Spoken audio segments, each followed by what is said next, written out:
Değerli izleyicilerim, Güneş-Mars birləşməsi də 2 illik bir dövrün başlanğıcını qoyur. Əgər hər hansı bir işi 2 il bundan öncə hər hansı bir iş başlamışdırsa, onun nəticələrini görməyə başlayacaqsınız.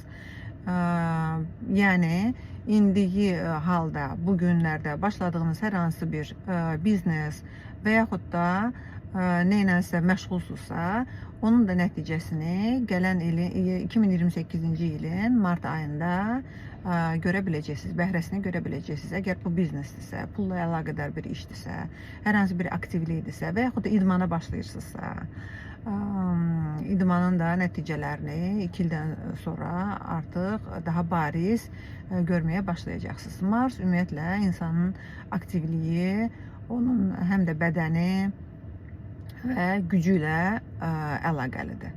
Buna görə də bu mövzular gündəm ola bilər 2 il ərzində.